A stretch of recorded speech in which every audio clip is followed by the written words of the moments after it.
El pasado viernes se inauguró el llamado diálogo de alto nivel. Fue la cuarta ronda de conversaciones entre los dos gobiernos. Por parte del gobierno colombiano estaba la ministra de Relaciones Exteriores, María Ángela Holguín. Vino también el ministro de Defensa, Juan Carlos Pinzón. Y la instalación de esta ronda de diálogo estuvo a cargo no solo de la señora Holguín, sino de John Kerry, el secretario de Estado de los Estados Unidos. Ahí se hablan de numerosas cuestiones de la agenda binacional. Pues se anunció este viernes que Estados Unidos le va a dar a Colombia 7 millones de dólares en un programa que durará 4 años para implementar la llamada ley de víctimas que ayudará a las víctimas del conflicto colombiano, otros 15 millones de dólares para la defensa de los derechos humanos, 5 millones de dólares para Colciencias, el instituto encargado de las ciencias en Colombia, y tal vez algunas sumas adicionales más. Todo esto en 4 años. ¿No es poco dinero? No, no es poco dinero porque no es esa la única cooperación que estamos recibiendo.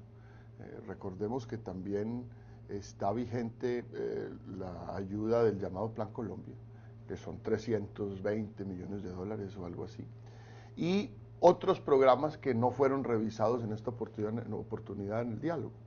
Entonces, esos programas son de gran importancia. Miren, el de los 17 millones de dólares para zonas de conflicto, es una ayuda que significa poder montar una infraestructura de justicia en los sitios donde empieza el posconflicto, que quienes en el posconflicto están en las zonas más afectadas, que vienen de la guerrilla o vienen de las bandas criminales o de los antiguos paramilitares, hay campesinos de esa zona, campesinos que vienen de otras zonas a esas donde se van a sentir más tranquilos, puedan convivir con autoridades que puedan decir quién tiene la razón, quién tiene el derecho y quién no, desde el principio.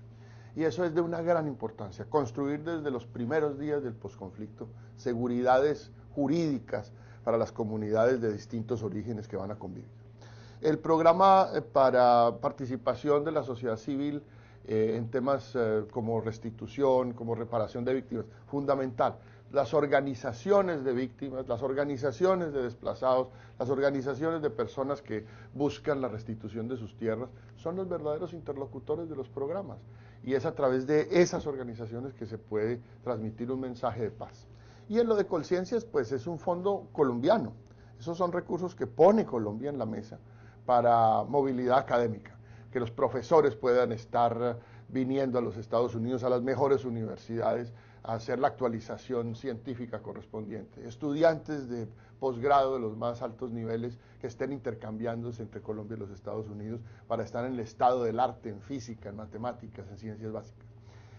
Y otros memorandos sobre los cuales, si quiere, también hablamos en materia de energía, etcétera. Estados Unidos, decía usted, está dándole a Colombia más o menos 300 millones de dólares al año en lo que se llama el Plan Colombia, aquella iniciativa puesta en marcha por el entonces presidente estadounidense Bill Clinton y su colega colombiano de aquel momento, Andrés Pastrana. Gran parte de ese dinero ha ido a parar al ejército colombiano. Pero últimamente ha habido problemas con el Ejército Nacional. Han aparecido informaciones en la revista Semana, la mejor revista de Colombia, sobre el hecho de que ha habido interceptaciones ilegales de los servicios de inteligencia, entre otras cosas, a los negociadores de paz en La Habana, en donde hay conversaciones con la guerrilla de las FARC. Y por otra parte, la misma revista ha sacado a la luz pública una serie de manejos irregulares. Presuntamente irregulares dentro de las Fuerzas Armadas a la hora de llevar a cabo las contrataciones. ¿No perjudica esto el hecho de que Estados Unidos desembolse esos dineros a Colombia? ¿No ponen trabas en Washington para enviar dineros a una institución que, aunque en las encuestas sigue muy bien valorada, empieza a tener problemas? Yo creo que fue el presidente Jimmy Carter que dijo que los países donde no había escándalos de corrupción eran países donde la corrupción trabajaba tranquilamente. A mí cuando me dicen que nosotros hemos tenido un Congreso muy corrompido, contesto que ha sido el único país, por lo menos de América Latina, que ha tenido el músculo institucional para depurar su Congreso 2 veces en apenas década y media. Yo creo que en los otros países no se ha hecho ese esfuerzo, no porque el Congreso sea un Congreso de arcángeles, sino porque no hay un juez que sea capaz de meter un senador a la cárcel. En Colombia ese esfuerzo se ha hecho, y se ha hecho 2 veces en década y media. Igualmente con el lado militar. Colombia es un país hoy de una capacidad institucional, una estabilidad institucional tal que es capaz de poner fuera del servicio a 8 oficiales generales en una semana, sin que eso afecte el funcionamiento democrático o institucional. Y que sí envía un mensaje muy fuerte de que el gobierno no tolerará ningún grado de corrupción en ningún lado de la administración, incluidas las fuerzas militares. Dicho eso, hasta donde hemos podido saber, ninguno de los contratos que han sido asociados por medios de comunicación a malos manejos en el Ministerio de Defensa están alimentados por cooperación internacional, ¿no? Ni de los Estados Unidos ni de los otros cooperantes, hasta donde podemos hoy informar. Mientras estaban los ministros aquí en Washington y usted con ellos, y mientras se reunieron con John Kerry, el secretario de Estado, justamente el despacho del señor Kerry, el Departamento de Estado, expidió ese informe anual sobre la situación de los derechos humanos en el mundo.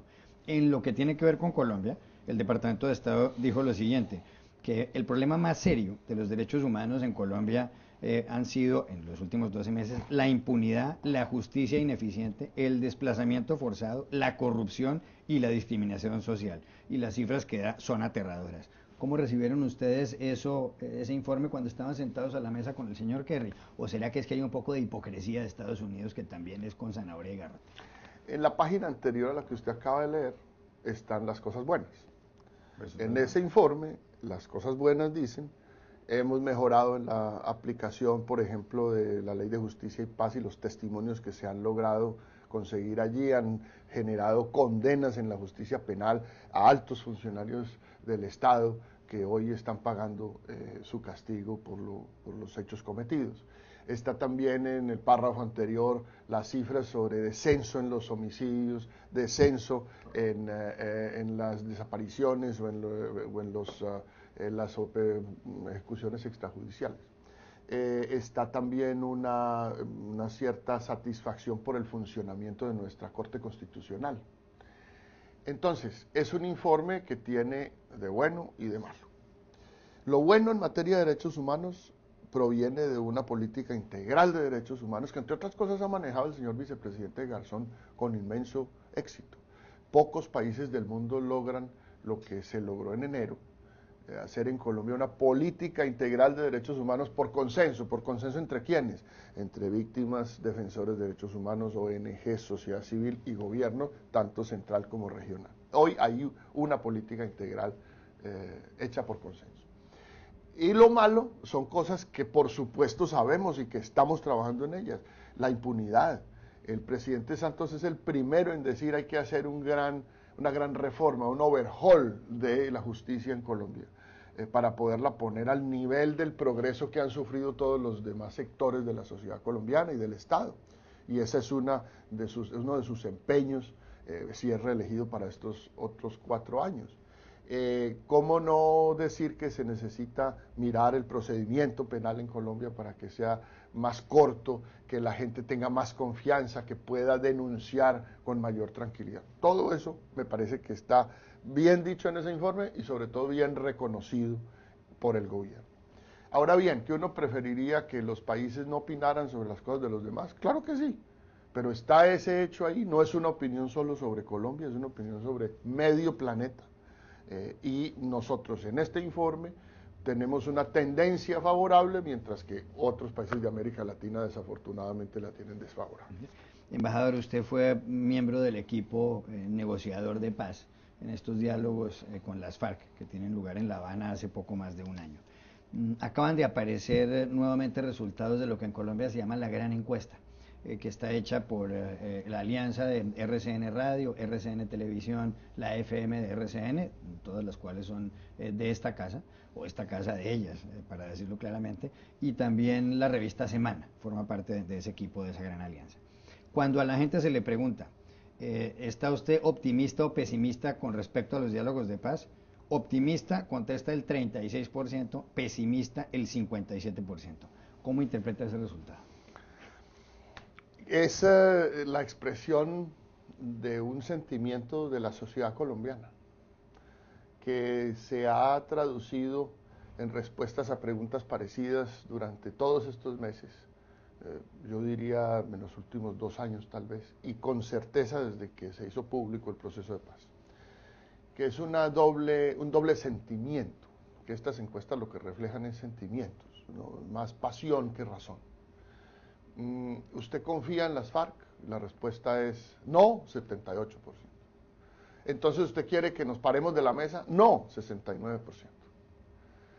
La gente en Colombia dice, yo de todas maneras veo el esfuerzo de negociación de paz como algo necesario y como algo que yo deseo. No confío en la contraparte. Eso lo que le pone a las FARC es una responsabilidad mayor, de convencer a ese ciudadano de que está dispuesta a que lo que haga en La Habana sea síntoma de verdadera reconciliación, de verdadera paz. Entonces estas encuestas ponen presión sobre el liderazgo de la guerrilla, en el sentido de que ese ciudadano les está exigiendo actos que lo convenzan de que el proceso va por buen camino, no solamente los informes que podamos dar los negociadores. Finalmente, Fabián Ramírez se sumó a la delegación de las FARC en La Habana. ¿Qué significa eso? Pues yo lo leo como la presencia del frente sobre el cual muchos tenían dudas si estaba o no bajo el paraguas de la negociación del secretariado de La Habana. El hecho de que esté allí significa aceptación de esa cobertura. Y esa me parece, si usted me preguntara una buena o una mala noticia, yo prefiero decir que es una buena noticia.